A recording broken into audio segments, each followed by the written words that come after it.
নমস্কাৰ বন্ধুসকল এবাকাছ লাৰ্ণিঙৰ আজিৰ ভিডিঅ'টোলৈ পুনৰ আপোনালোকক স্বাগতম বন্ধুসকল আমি এতিয়ালৈকে ডবল ডিজিটৰ মানে দুটা অংক বিশিষ্ট যিবিলাক সংখ্যা আছে সেই সংখ্যাবিলাকৰ যোগ অংক আৰু বিয়োগ অংকৰ কিছু সংখ্যক আমি অনুশীলন কৰিছিলোঁ হয়নে আজি এই ভিডিঅ'টোত আমি আৰু কিছুমান তেনেকুৱা দুটা অংক বিশিষ্ট সংখ্যাৰ যোগ আৰু বিয়োগ অংকৰ পুনৰ অনুশীলন কৰিম যাতে এই ডবল ডিজিটৰ কোনো ফৰ্মুলা ব্যৱহাৰ নকৰাকৈ কৰা অংকবিলাকত আমি যাতে সম্পূৰ্ণভাৱে পাৰ্গত হ'ব পাৰোঁ আৰু তাৰ নীতি নিয়মখিনি যিখিনি নিয়ম মতে আমি কৰিব লাগে সেই নিয়মখিনি মতে কৰাৰ ক্ষেত্ৰত আমাৰ যাতে কোনো ভুল নহয় ভৱিষ্যতে বুজি পাইছেনে আহক এতিয়া আমি তেনেধৰণৰ আৰু কেইটামান অংক পুনৰ আমি অনুশীলন কৰোঁ এতিয়া চাওকচোন স্ক্ৰীনত মন কৰক স্ক্ৰীনত থকা অংককেইটালৈ মন কৰকচোন প্ৰথমটো অংক কি আছে বাৰু প্ৰথমটো অংক আছে 11 + 22 + 55 এই অংকটোত আমি সোঁহাত আৰু বাওঁহাত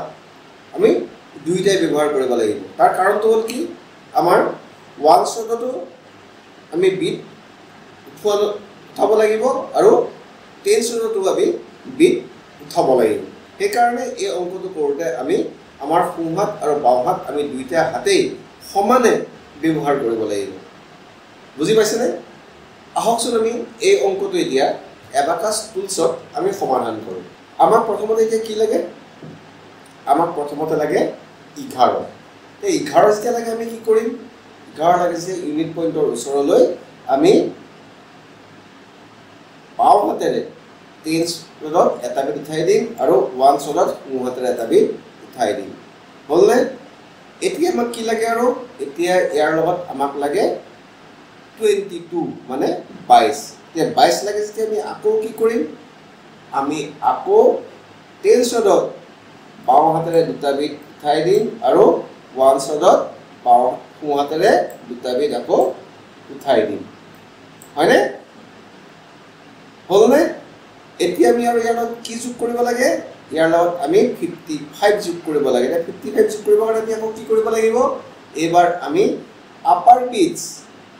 10 শ্বটৰ আপাৰ বিটছ বাওঁ হাতেৰে আমি তললৈ নমাই দিম আৰু 1 শ্বটৰ আপাৰ বিট আমি সোঁ হাতৰ আঙুলিৰে তৰ্জনী আঙুলিৰে ওপৰৰ পৰা নমাই দিম হ'লনে এতিয়া আমাৰ এই অংকটো সমাধান কৰোঁতে আমি উত্তৰ কি পালোঁ আমি উত্তৰ পালোঁ 50 60 70 80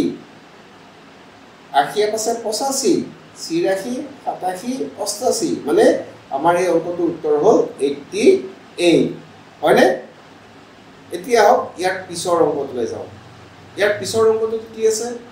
পিছৰ অংকটোত আছে 22 + 22 - 32 হয়নে এই অংকটো আমি এতিয়া এবাকাছ টুলছত আমি সমাধান কৰোঁ আমি প্ৰথমতে কি কৰিম এবাকাছ টুলছ আমি ক্লিয়াৰ কৰিম হয়নে আমাৰ এবাকাছ টুলছ আমাৰ ক্লিয়াৰ হ'ল এতিয়া প্ৰথমতে আমাক কি লাগে 22 লাগে এটাকে আমি কি কৰিম 3 শ্বটত দুটা বিট আমি বাওঁ হাতেৰে উঠাম আৰু 1 শ্বটত দুটা বিট আমি সোঁ হাতেৰে উঠাম হ'লনে আকৌ কি লাগে আমাক আকৌ লাগে আমাক 22 এটাকে আমি কি কৰিম 10 শ্বটত দুটা বিট আকৌ আমি বাওঁ হাতেৰে উঠাম আৰু সোঁ হাতেৰে 1 শ্বটত দুটা বিট আকৌ ওপৰলৈ উঠাম হ'লনে এতিয়া আমি কি মাইনাছ কৰিব লাগে আমি মাইনাছ কৰিব লাগে 32 এতিয়া 32 মাইনাছ কৰিবৰ কাৰণে আমি কি কৰিম 10 শ্বটত তিনিটা বিট আমি তললৈ নমাম হয়নে আৰু 1 শ্বটত আমি দুটা বিট তললৈ নমাই দিম হ'লনে এতিয়া আমাৰ উত্তৰ কি থাকিলে ইউনিট পইণ্টৰ ওচৰত আমাৰ কিমানটা বিট থাকিল 10 শ্বটত থাকিল এটা বিট আৰু 1 শ্বটত থাকিল দুটা বিট এতিয়া উত্তৰ কিমান হ'ব 10 11 12 আমাৰ উত্তৰ কি হ'ব 12 ঠিক আছে বুজি পাইছেনে বাৰু আহক এতিয়া আমি অন্তিমটো প্ৰশ্ন সমাধান কৰোঁ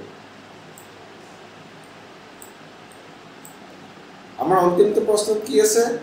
অন্তিমটো প্ৰশ্নত আছে 52 প্লাস 22 মাইনাস 63 হয়নে এই 52 কৰিবৰ কাৰণে আমি কি কৰিম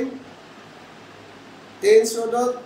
আপাৰ বিট আমি বাওঁ হাতেৰে নমাই দিম আৰু ওৱালছ ৰডত দুটা বিট আমি সোঁ হাতেৰে ওপৰলৈ উঠাই দিম হয়নে এটো হ'ল না 52 এতিয়া ইয়াৰ লগত আমি কি যোগ কৰিব লাগিব আৰু আমি ইয়াৰ লগত যোগ কৰিব লাগিব 22 যোগ কৰিবৰ কাৰণে আমি কি কৰিব লাগিব টেন্স ৰডত দুটা লোৱাৰ বিট আমি ওপৰলৈ উঠাই দিলো আৰু ওৱালছ ৰডত দুটা লোৱাৰ বিট আমি ওপৰলৈ উঠাই দিলো হ'ল না এটো হ'ল 22 এতিয়া আমি কি মাইনাস কৰিব লাগিব আমি মাইনাস কৰিব লাগে 63 এটা 63 মাইনাস কৰিবৰ কাৰণে কি কৰিব লাগে 6 টেন্সৰত 6 কৰিবৰ কাৰণে কি কৰিব লাগিব আমি মাইনাস 6 কৰিবৰ কাৰণে আপাৰ বিট ওপৰ উঠাই দিম আৰু এটা লোৱাৰ বিট তললৈ নমাই দিম হয়নে আৰু ওৱালছ ৰডত আমি তিনটা বিট তললৈ বললে এতিয়া আমি উত্তৰ কি পালো ইউনিট পইণ্টৰ ওচৰত কেইটা বিট আছে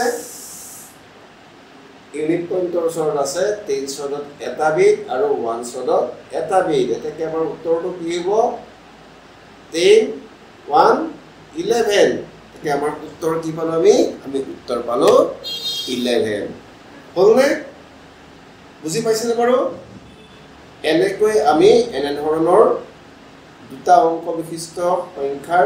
যোগ অংক বা বিয়োগ অংকবিলাক কৰাৰ ক্ষেত্ৰত তেওঁলোক অধিক পাৰ্গত হৈ পৰিব ঠিক আছে ধন্যবাদ